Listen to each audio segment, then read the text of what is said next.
Cricket दोस्ती की नई कहानी, सैमी बनेंगे पाकिस्तानी। डैरन सैमी को एजाजी शहरियत देने का फैसला। खिदमात के एजाज में 23 मार्च को पाकिस्तान का आला तरीन सिविल अवार्ड भी दिया जाएगा।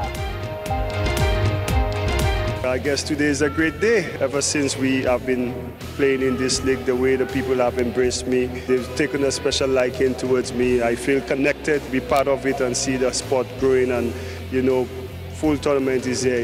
It's just a blessing in disguise. तो बस एक ही बात बोलूँगा, अभी डिसीजन आया नहीं। मीडिया से यही रिक्वेस्ट है, जब डिसीजन आएगा आप जो कुछ मर्जी उसको कहें, मैं माइंड नहीं करूँगा। आपका पूरा हक है, जो गलत करे उसको सज़ा मिले। मुझे पता है कि वो मेरा भाई है, वो ऐसा नहीं है। अभी से आपने ऐसी रिपोर्टिंग की है, मुझे दुख हो रहा है। क्रिकेट में करप्शन का इल्जाम, उमर अकमल पर पाबंदी का इम्कान। बड़े भाई कामरान अकमल हिमायत में आ गए, कहा तहकीकात चल रही हैं। उमर अकमल मेरा भाई है, वो गलत काम नहीं कर सकता। मीडिया खबरें चलाने से पहले फैसले का इंतजार कर ले। भी बार बार कहते हैं कि पीटीआई को किसी से खतरा नहीं है, सिर्फ खतरा है तो सिर्फ पीटीआई से खतरा है। ये बात दुरुस्त है, यानी वज़ीर आज़म आप फरमा रहे हैं, वज़ीर आज़म खुद तस्लीम करते हैं। मतलब मजाक से करते हैं मगर कहते जरूर हैं। तहरीक इंसाफ के लिए काम करने वालों को नजरअंदाज किया गया। खान साहब भी कहते हैं पीटीआई को खतरा अपने आप से है। जहांगीर तरीन की प्रोग्राम रूबरू में गुफ्तगू, कहा 1.5 साल में फैसला ना किया जा सका कि जनूबी पंजाब सेक्रेटरीट कहां बनेगा।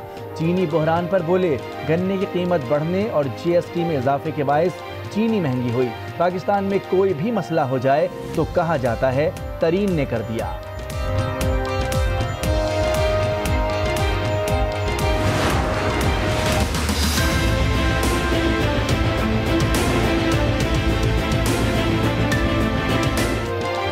बेइख्तियार हुकूमत का ठेका पूरा हो चुका, ये 6 माह में घर चली जाएगी। बिलावल भुट्टो का दावा, सहाफ़ियों से गुफ्तगू में नवाज शरीफ को भी सिलेक्टेड करार दिया। वाज़े किया शेयरिंग फार्मूले के साथ इख्तिदार में नहीं आएंगे, इस्टेब्लिशमेंट से कोई डील नहीं होगी। खालिद जावेद नए अटॉर्नी जनरल तैनात, सदर मुमलिकत डॉक्टर आरिफ अलवी ने मंजूरी दे दी। वजारत कानून ने नोटिफिकेशन जारी कर दिया। पाकिस्तान बार कौंसिल का वजीर कानून फरोग नसीम की बरतरफी का मुतालबा। जजेस की जासूसी हुई ना होने देंगे, हर वो काम करेंगे जिससे कानून की बालादस्ती कायम हो। वजीर कानून फरोग नसीम का रद्द-ए-अमल। अपने बयान में कहा, पाकिस्तान बार कौंसिल का एहतराम करते हैं। वकला के मुखालिफ धड़े की जानिब से इस्तीफे की बातें संजीदा मुतालबा नहीं। फसादियों को सफ़े हस्ती से मिटाया, अमन का परचम लहराया। ऑपरेशन रद्दुल फसाद को 3 साल मुकम्मल। इंतहा पसंद नजरिए को शिकस्त देने पर आर्मी चीफ का कौम को सलाम। शोहदा को भी खिराज अकीदत। वाज़े कर दिया किसी भी खतरे से निमटने की सलाहियत रखते हैं। चीन में कोरोना वायरस के वार जारी, मजीद 109 अफराद हलाक, तादाद 2345 हो गई। कई पाकिस्तानी भी ताहाल महसूर। चीन में फंसे तलबा के वालिदैन का हुकूमत पाकिस्तान से बच्चों को वापस लाने का मुतालबा। चीन से फूटा कोरोना वायरस, ईरान तक आ गया। 28 केसेस रिपोर्ट, 5 अफराद जाँ बहक। पाकिस्तान के लिए भी खतरे की घंटी। पाक ईरान सरहद पर हिफाजती इक़दामात। महकमा सेहत का अमला तैनात। ईरान से आने वालों की स्क्रीनिंग शुरू कर दी गई।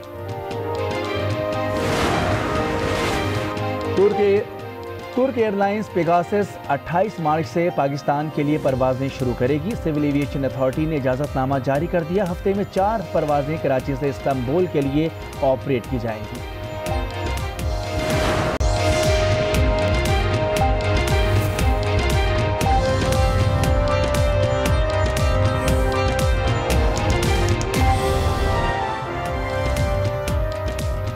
अस्सलाम वालेकुम। आज 12 बजे के साथ मैं हूं मोनिस रजा। हेडलाइंस आपने मुलाहजा की। बुलेटिन में सबसे पहले आपको बताएं, चेयरमैन पीपल्स पार्टी बिलावल भुट्टो जरदारी कहते हैं कि इमरान खान की तरह मुस्लिम लीग नून भी पार्लियामेंट को ज़्यादा अहमियत नहीं देती।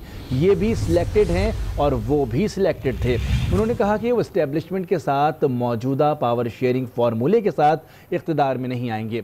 PTI को ये हुकूमत ठेके पर मिली है।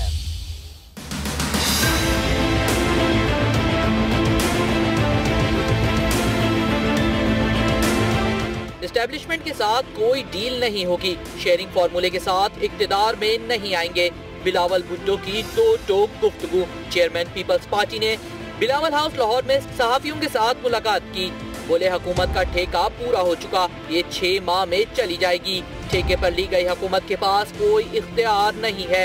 इख्तियार में आए तो पावर शेयरिंग फॉर्मूले पर नजरसानी करेंगे, लेकिन कोई डील नहीं करेंगे। बिलावल भुट्टो ने मुस्लिम लीग नून पर भी खूब तीर चलाए। कहा इमरान खान से पहले नवाज शरीफ भी सिलेक्टेड थे। पंजाब के अवाम को जब जरूरत पड़ी उनके लीडर ही गायब हो गए। अपोजिशन लीडर का किरदार बहुत अहम होता है। उम्मीद है शहबाज शरीफ जल्द वापस आएंगे। चेयरमैन पीपल्स पार्टी का ये भी कहना था कि इदारे अवाम को कुछ नहीं समझते और ना अवाम की ताकत को मानते हैं। आटे और लाल मस्जिद समेत मुशर्रफ दौर के तमाम बहरान दोबारा सर उठा चुके हैं। वफाकी वजीर फवाद चौधरी की नून लीग पर कड़ी तनकीद। कहा हुकूमत आज हमजा शहबाज और मरियम नवाज के बाहर जाने पर राजी हो जाए तो ये जूते छोड़कर दौड़ लगा देंगे। जो सियासी लोग नून लीग से उम्मीदें लगाए बैठे हैं उनकी इत्तला के लिए अर्ज है कि शरीफ फैमिली सिर्फ चाहती है कि उनके बाकी मानदा खानदान को बाहर जाने दिया जाए। पाकिस्तान की सियासत से उनका दिल भर चुका है। फजलुर रहमान धरने की नियत से इस्लामाबाद आए तो धर लिए जाएंगे। वजीर रेलवे शेख रशीद ने वाजे कर दिया। लाहौर में प्रेस कॉन्फ्रेंस करते हुए कहा कि JUI के अलावा तमाम पार्टियां हुकूमत के साथ हैं। पीपल्स पार्टी हो या नून लीग कोई भी लड़ाई नहीं करेगा। मरियम के लंदन जाने में काबीना रुकावट है। हमारे साथ सिर्फ फजलुर रहमान नहीं है। अगर वो धरना देने आया तो धर लिया जाएगा, वरना उसका समोसों और पकौड़ों से इस्तकबाल खिलाएंगे, उनको हलवे समेत उनका इस्तकबाल करेंगे। अगर जलसा करने आए तो जी जान होके आए, अगर धरना देना आए तो धर लिया जाएगा। मैं पहले ही पॉलिसी बयान कर दूं, पीपल्स पार्टी और नून लीग कोई लड़ाई नहीं करेगी। पीपल्स पार्टी और नून लीग आपके टीवी प्रोग्राम करेंगे, बस मीडिया खेलेंगे। अगर वो नया पार्टीनस मिल के मिला सकते हैं तो हुकूमत के लिए भी गुंजाइशें पैदा कर सकते हैं। मरियम के रास्ते में कैबिनेट भी रुकावट है। कैबिनेट ने कहा है कि उसको नहीं जाने देना है। मरियम आ जाती है तो वहाँ नून लीग की सियासत भी बदलती है। मेरा जो दोस्त है फ्रेंडली अपोजिशन लीडर, मैं शहबाज की बात कर रहा हूँ, फिर उसको भी सोचना है कि उसकी सियासत के क्या मसाइल होंगे, क्योंकि सिर्फ मरियम के जाने में सिर्फ कैबिनेट का ही फैसला नहीं है, उनके घर के भी मसले हैं। स्पीकर कौमी असम्बली असद कैसर कहते हैं कि हुकूमत 5 साल पूरे करेगी। 5 साल बाद अवाम खुद फैसला करेंगे। इमरान खान ने मुल्क के लिए वर्ल्ड कप जीता, अब वो मुल्क को इन हालात से भी निकाल कर दिखाएंगे। पाकिस्तान फकीदुल मिसाल तरक्की की राह पर गामजन होने वाला है।